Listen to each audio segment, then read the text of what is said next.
O mico-leão preto é um primata que só existe na Mata Atlântica. Ele tem uma relação muito interessante com a floresta. Ao se alimentar dos frutos e se mover entre as árvores, ele dispersa as sementes que ingere, ajudando na regeneração da mata. Mas essa relação entre o mico, as sementes e a floresta está ameaçada. A fragmentação do habitat e a perda de áreas verdes colocam em risco esse ciclo essencial para a vida na Mata Atlântica. Hoje vamos conhecer o pesquisador Eduardo e seu trabalho que busca entender essas interações.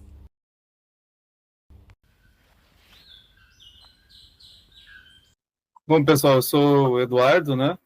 Eu sou ex-mestrando do LAP, do Laboratório de Primatologia, e sou biólogo de formação.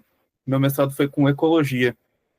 E nesse meu mestrado, né, a gente tentou entender o que fazia o mico se movimentar dentro da floresta. E para isso a gente utilizou uma abordagem de modelagem, chama de modelos baseados em agentes. Então a gente fez isso em última instância para entender como que o movimento deles dentro de paisagens fragmentadas vai estar afetando na dispersão de sementes que eles geram. Então, os micos vão lá, comem os frutos, né, na floresta e dispersam essas sementes, né, eles defecam essas sementes ao longo da floresta.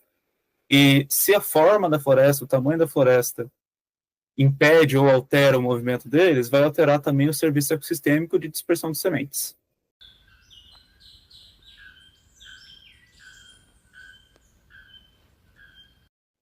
O modelo em si, ele basicamente tem três entidades principais. Essas entidades podem ser chamadas de agentes, né? Então, a gente vai ter o mico-leão preto, a gente só modela um grupo como se fosse um indivíduo, porque eles andam bem juntinhos, então a gente não precisa modelar um indivíduo de cada vez. A outra entidade que a gente tem são as árvores, e a última entidade que a gente vai estar olhando vão ser as sementes, que como que funciona essa interação entre essas entidades, né? A gente modela, então, o dia a dia do mico, né? Então a gente sabe mais ou menos quanto tempo ele passa acordado, que hora mais ou menos ele vai acordar. Ele geralmente vai estar acordando numa árvore dormitório, que pode ser um emaranhado de lianas, né? Ou um oco dentro de uma árvore bem alta, geralmente. Então, os micos vão começar a sua rotina ali e, geralmente, a gente supõe que eles vão estar com a energia baixa, né? Então, essa energia baixa também é modelada pela gente, pelo modelo, né? A gente coloca que, dependendo do estado de energia do mico, então, se ele tiver com fome, ele vai procurar os frutos mais próximos que ele conhece. Se ele estiver saciado, ele vai poder realizar outras atividades, como, por exemplo, descansar, fazer interações sociais ou ir para outro local do fragmento, geralmente um local que ainda não foi visitado recentemente. Então, assim, a gente vai modelar o que acontece entre esses indivíduos, entre esses agentes, em um espaço, ver o que acontece no nível acima. Por exemplo, para que o modelo que eu fiz reproduzisse a atividade, os padrões que a gente esperava dos micos em cada área, a gente utilizou alguns parâmetros que eram empíricos, ou seja, alguns parâmetros que a gente observou lá na natureza, indo atrás deles, seguindo eles. Por exemplo, a velocidade média que eles andam. Então, a gente não tinha como saber a priori, né, qual que seria a velocidade deles num fragmento sem ir lá e olhar. Então, a gente utilizou esse parâmetro para colocar no modelo. Mas o que a gente olha no modelo, no final, não vai ser a velocidade que eles andaram, vai ser o quanto eles se deslocaram por dia. Então, a gente sai desse nível mais basal e vai para o nível superior de complexidade, né? E isso aqui a gente vai estar chamando de padrão, né?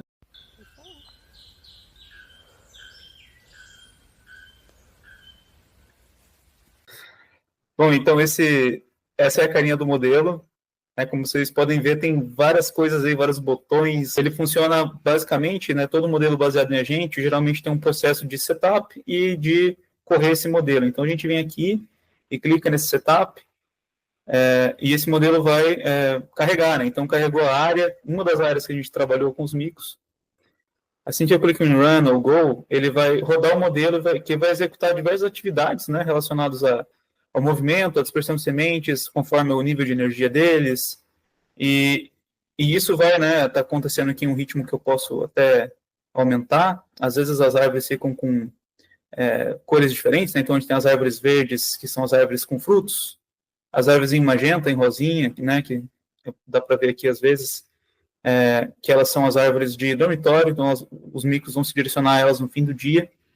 Aqui no meio, essa bolinha vermelha aqui, representa o centro da área de vida, né? Então, né, conforme a gente vai rodando, os dias vão passando, então a gente pode aumentar a velocidade aqui, e assim que o modelo finalizar, ele vai começar a dar diversos outputs, né? Inclusive alguns outputs que já estão aqui, por exemplo, nível de energia acumulada, quais são os comportamentos deles, qual que é a distância de dispersão de sementes que a gente está observando. E assim que finalizar, então, a gente vai ter as observações, os padrões que a gente gostaria de ter, que é a área de vida, quão longe foi essas sementes, também qual que é a porcentagem desses comportamentos que foi executada. Então, essa é uma das simulações.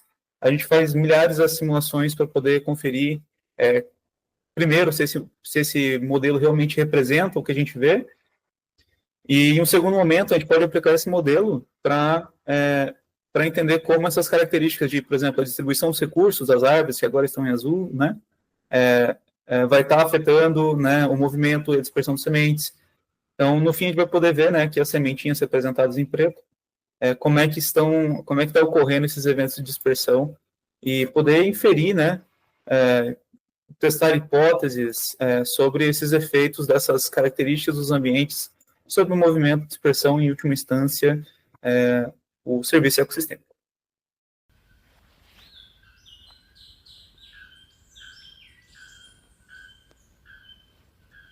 O modelo ele é aplicável, a princípio, a qualquer grupo de mico, né? A gente utilizou, na verdade, 4 grupos que a gente conhece e que foram 3 pesquisadores diferentes que estudaram eles. Então, essas pessoas, né, coletaram dados em diferentes anos, diferentes momentos, com diferentes objetivos, mas como a coleta deles de dados foi padronizada, o modelo, ele, com as regras que a gente colocou, essas regras de comportamento lá no nível menor de complexidade, elas conseguiam reproduzir tudo que a gente observa em níveis maiores, a gente infere que eles são aplicáveis a qualquer grupo de mico que habite o estado aí, São Paulo, né, ao longo da sua distribuição natural.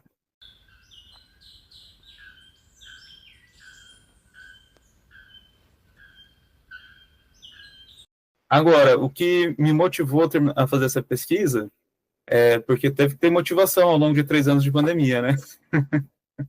Especialmente, assim, eu sempre fui muito, muito apaixonado pela complexidade das coisas. E quando eu vi que existem, né, vias de estudar essa complexidade, especialmente nesses sistemas biológicos que ninguém consegue entender direito, eu percebi o potencial daquilo e eu quis entender como fazer aquilo para aprender a ferramenta.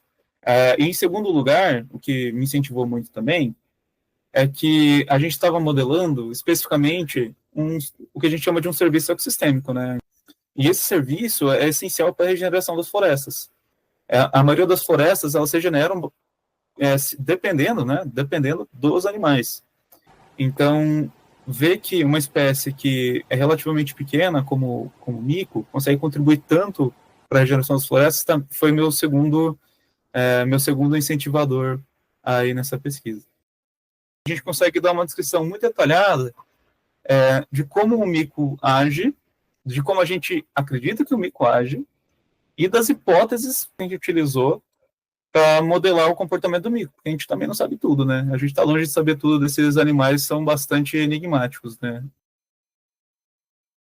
Por conta do modelo, agora é possível prever o papel ecológico do mico-leão preto em diferentes contextos.